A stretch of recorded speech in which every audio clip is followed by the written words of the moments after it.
Welcome back to the deep dive. Our mission, as always, is pretty simple.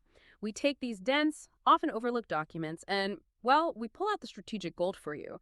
The idea is to get you up to speed and fast.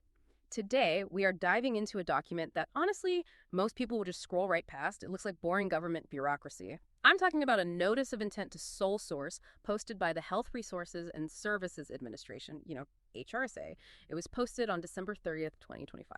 And it's for their huge data systems and website support services, BPA or DSAWS. Now, you might think a short-term contract notice, who cares?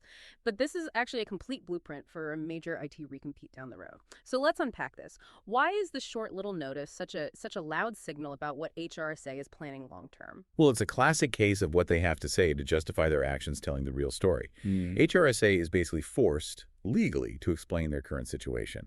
And in doing that, they lay out a perfect wish list for the kind of vendor they need in the future. Yeah. The document itself, it's Notice ID 75R60226Q000028. It confirms the bridge award is going to the incumbent, Sapient Government Services. And the justification? The justification is continuity of mission. They're using the limiting sources authority, specifically 41 U.S.C. 3304A2. Yeah. But here's the thing. To legally justify that sole source, HRSA has to spell out in detail why nobody else can step in right now. And in doing that, they reveal all their weak spots. Exactly. They expose their biggest priorities, their anxieties about a transition going wrong, and most importantly for anyone listening, they start the clock for the real competition. Okay, so let's look at the timeline they laid out. The notice goes up December 30th, 2025. And they gave the market, 2 weeks? Until January 14th to challenge it? That feels absurdly fast. It's not just fast. It's basically a formality. They'd already made their decision. HRSA states that Sapient is the only source capable of hitting full performance by January 19th, 2026. That's less than 3 weeks from the notice. Right. They explicitly say Sapient already has the infrastructure, the trained people, the program knowledge, everything needed to avoid any disruption. So HRSA is admitting, pretty much on the record, that their own timeline has created an emergency that only the incumbent can solve. It is. And that admission right there, that becomes strategic signal number one for the future competition. But we'll circle back to that. Got it. So what about the bridge itself? How much breathing room are they buying here? The initial period, the base period, starts January 19th, 2026, and it runs for 8 months. So that takes them through September 18th. 8 months. But that's not all. They also built in a 4-month option period. Okay, so that could take them all the way to January of 2027. It could. And they even mentioned they might use FR 52.21 cent into 8, which lets them extend services even further, just in case. A final safety net to prevent any lapse in service. You don't structure a contract like that, 8 months plus 4 plus another emergency option, unless you are very worried about a big, complex recompete that just isn't ready for prime time yet. That's it, exactly. The delay is the signal. So they're buying, a year, maybe more, to get this future RFP right? That structure just screams, we have a huge, complicated requirement coming, and we are terrified of a service interruption while we figure it out. And that fear, that's what a savvy competitor needs to understand and address. That makes a ton of sense. So let's shift from the how of the contract to the what's of the mission, because that's why this continuity is so critical for them. And this is where it gets really interesting. We're not talking about some back office IT tools here. The DSIWS contract covers mission-critical systems, systems that support HRSA's legal oversight for over 1,400 health centers across the country. This is the bedrock of a lot of primary care. That's the core of it. The need for continuous service is what drove this whole sole source decision, and it's going to shape the entire future competition. The source documents lay out 5 core areas that absolutely cannot fail. And you should think of these 5 areas as HRSA's strategic priority list. Okay, what's first? First up is the HRSA Data Warehouse O&M and the Enterprise Sites Repository, or ESR. Sounds like a central database. Think of it as the master hub. It's the foundational framework that lets all the different parts of HRSA integrate and share data about all those health center sites. If it goes down, coordination grinds to a halt. Makes sense. What about the analytics side of things? That brings us to number 2, HRSA's Enterprise Data Science and Analytic Platform, HEDTP. And this is not just a place to store data. HEDSAP is their single source of truth. It's where they do secure data prep, run predictive models, all of that. Predictive analytics. What does that actually mean for the health centers, in plain English? It means HEDSA is the tool they use to spot trouble early. They can see potential compliance problems, funding gaps, maybe even fraud trends across those 1,400 centers, sometimes before an auditor even sets foot in the door. So any future vendor can't just maintain it, they have to show they can make it smarter. Precisely. Now, the third system is maybe the most mind-boggling in terms of sheer scale, the Next-Gen Uniform Data System, or UDS Plus 9. And the documents say this system collects data on more than 30 million patients a year. That number, 30 million patients. You have to keep that in mind. Yeah. This is how HRSA checks on performance to make sure everyone is complying with the law. All those health centers have to submit these reports annually. But there's a technical clue in there, right? A huge one. They have to submit the data using modern FHIR standards. Okay, let's pause there. FHIR. Why is that specific acronym such a big deal? What does it signal? FHIR stands for Fast Healthcare Interoperability Resources. It's the new gold standard for exchanging health data. So, requiring it for UDS Plus isn't just some technical footnote, it's a strategic declaration. It means HRSA is moving fast away from old, clunky data systems toward real-time, interoperable data. Which means the winning bidder has to be completely fluent in FHIR, not just able to accept a file. Fluent in managing it at a national scale, yes. It really raises the technical bar. Okay, and the last two are the public-facing pieces. Correct. You have the HHS telehealth website, telehealth.hhs.gov, which is a big national resource.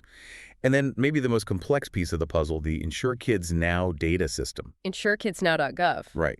But the main site is actually hosted by CMS. HRSA runs the data entry application behind the scenes, and then, this is the critical part, that data gets embedded into the CMS website through a secure API. Wow. So you've got cross-agency API integrations, 30 million patient records, predictive analytics. It's clear why they're so worried about this. A lapse in any one of those 5 areas would be a disaster. It would delay site visits, triple their oversight, and really undermine public trust.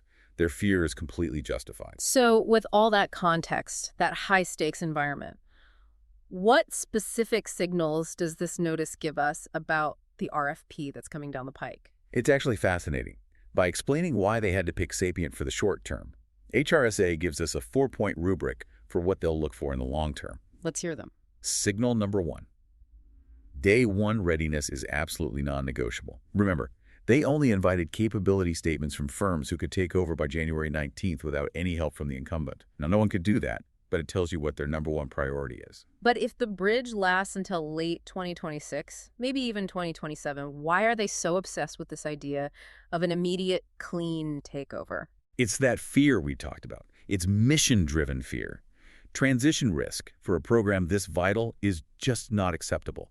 The future evaluation is going to weigh your past performance so heavily. They want to see flawless experience running live federal health data platforms. At scale, your proposal has to be all about operational continuity, not just fancy promises. So less about innovation, more about we won't break anything. That's the entry ticket, yes. Then comes signal number 2. The scope is systems integration, not just digital services. We just listed it all out. Data engineering, FHIR reporting, analytics, public websites, those tricky API links to CMS. The winner has to see this as one big, interconnected system. So if a company comes in talking only about making a slick new telehealth website, they've already lost. They've completely missed the point. This is a data governance and integration contract that just happens to have a digital services wrapper on it. Okay, so signal 3. This one has to be about the incumbent, Sapient. HRSA just gave them a sole source contract. How is that not a massive, maybe unbeatable advantage? That's the friction point, and you have to read the government's language very, very carefully here. Signal number 3. Incumbency is important, but it is beatable. How so? HRSA was very deliberate. They separated the immediate need-only Sapient can do this by January 19th from the long-term potential. They're not saying Sapient is the only company that can ever do this work. That little distinction is their way of protecting future competition. They're signaling that they want a real fight. So a challenger just has to overcome that knowledge gap. You have to tackle it head-on, develop a technical and pricing strategy now that makes the incumbent look either too expensive or technologically behind the curve. It's a high bar, but it's not impossible. And that leads us to the final signal, which is timing. Right. Signal number 4. The clock is ticking. The bridge could run all the way to January 2027. That timeline strongly suggests the real RFP for the long-term work will drop in late winter or early spring of 2026. And what does that mean in practical terms? It means if you're serious, You might have only 60 or 90 days from the time the solicitation is released to get your final proposal in. That's no time at all. You can't wait for the RFP to drop to start designing your solution or lining up your partners who specialize in things like FHIR. If you wait for the RFP, you're already too late. And Signal 1, Day 1 readiness will knock you out of the running immediately. So let's bring it all together. For someone listening, what does this all mean? HRSA basically handed the market a gift. They told everyone what keeps them up at night. They absolutely did. They defined the perfect bidder. We're talking about mid to large-scale integrators with real, provable healthcare data credentials. Companies that have worked with other parts of HHS. Yes, firms with experience at CMS, CDC, or maybe even the VA. They'll have the most credibility right out of the gate. And the focus has to be on specific proof. You have to talk credibly about operating these kinds of national systems, but understanding the complex compliance rules for health centers, especially the UDS Plus reporting with FHIR. So the call to action is to get started now. Immediately. Start mapping your company's past projects directly to the systems they named. HEDSA, UBS Plus A, the IKN integration. Line up your partners now experts in FHIR, in secure cloud, and high availability operations. The goal is to use this bridge notice to see the entire battlefield long before the real fight begins. You have to solve their day one readiness problem for them in your proposal before they even have to ask. That's a really powerful way to look at it. I think the big takeaway here is that in this world, the loudest, flashiest opportunities aren't always the most important ones. The real blueprint for this huge future contract was buried in a notice most people just ignored.